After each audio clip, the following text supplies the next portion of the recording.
ito ay rated SPG. Striktong patnubay at gabay ng magulang ang kailangan. Maaaring may masiselang tema, lengguwahe, karahasan, sexual, horror o droga na hindi angkop sa mga bata.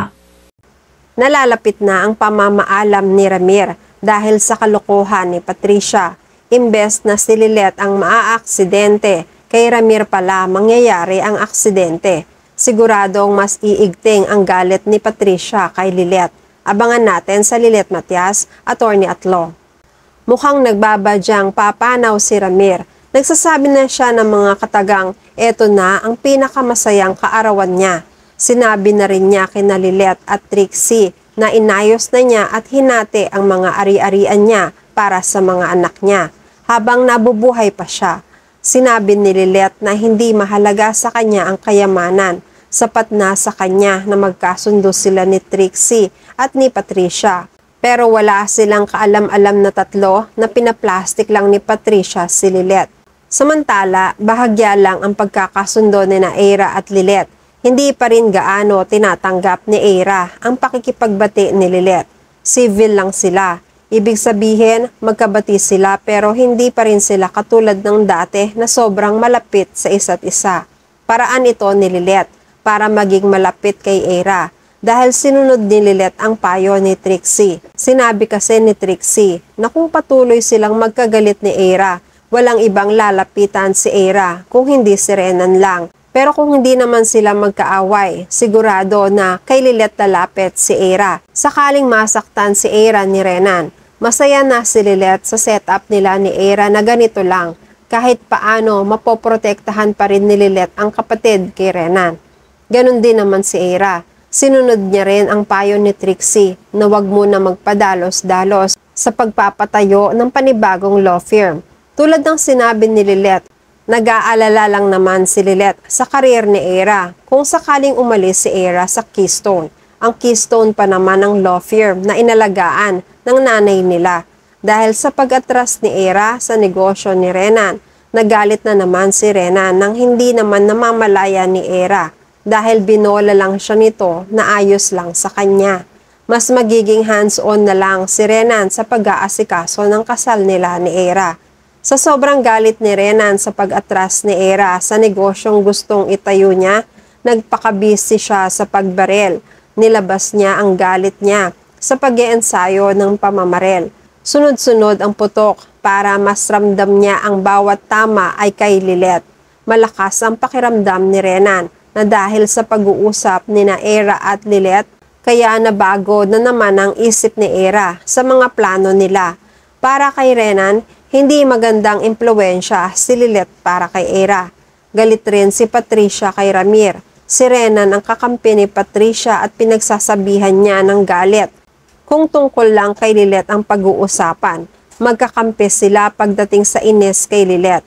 Hinanap ni Patricia si Renan na pag-alaman niya na sa firing field nakarating si Renan. Kaya agad na sumugod dito si Patricia para makipagsabwatan na naman. Sa malayo, habang namamaril si Renan, sumulpot naman si Patricia. Nilapitan si Renan. Tinanong kung kamusta na ba ang pagpapakasal nito kay Eira dahil mukhang tumatagal. Panigurado, hinahadlangan ito ni Lilet. Galit na galit si Renan kaya tumira siya ng ilang putok. Sabi pa ni Patricia, kailangan na natin humanap ng paraan para mawala na ang problema natin pareho. Dapat nang mawala ang tinik sa buhay natin.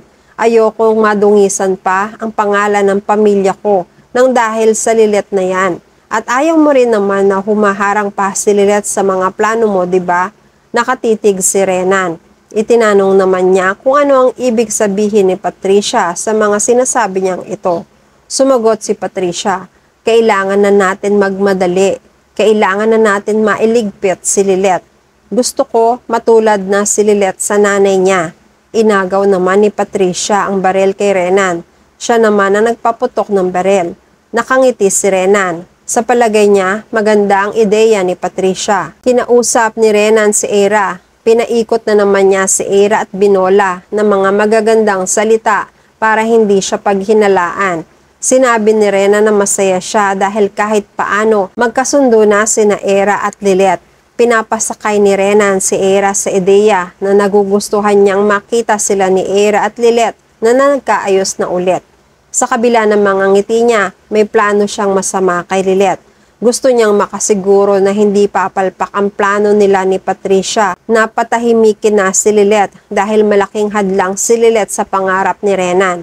Hinahanda na ni Renan ang sarili dahil mapapasa kanya na ang kayamanan ni Era sakaling mawala na si Lilet ng tuluyan. Sa kabilang banda, nilapitan naman ni Patricia si Ramir. Humingi siya ng pasensya sa mga inasal niya dahil tutol siya sa plano ni Ramir na ipakilala ang anak niyang si Lilet sa araw ng kaarawan nito. Binabawi na ni Patricia ang mga masasamang nasabi niya. Pinasakay rin ni Patricia si Ramir na gusto na niya ang gagawin na Ramir na i-announce sa lahat na anak niya si Lilet. Naiintindihan na kunwari ni Patricia si Ramir.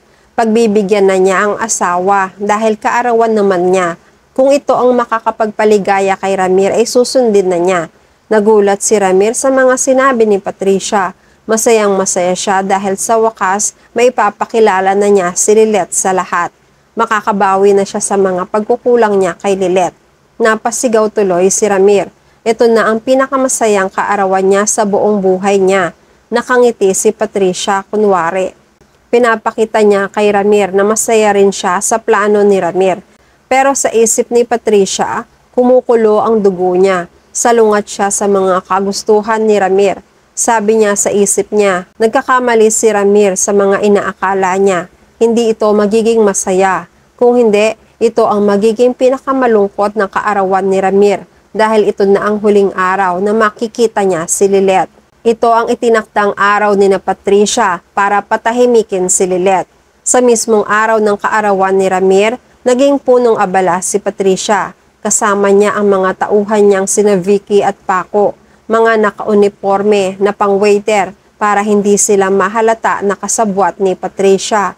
Pinakita ni Patricia ang lugar sa dalawa para maging pamilyar sa pasikot-sikot nito dahil sila ang gagawa ng planong patahimikin si Lilet. Tinuro ni Patricia ang chandelier na magiging dahilan ng pagpanaw ni Lilet. Hindi nila namamalayan na maaga rin palang dumating si Lilet sa venue. Napansin agad ni Lilet si Paco sa venue. Nabigla siya at nagtaka kung ano ang ginagawa nito rito. Malakas ang kutob ni Lilet na may gagawing masama si Paco. Kaya naging mapagmatsyag siya simula sa umpisa. At yan ang mga pakakaabangan natin sa Lilet Matias, Attorney at Law. Please like this video and please subscribe to my channel. At magkita-kita po muli tayo sa mga susunod pang episodes.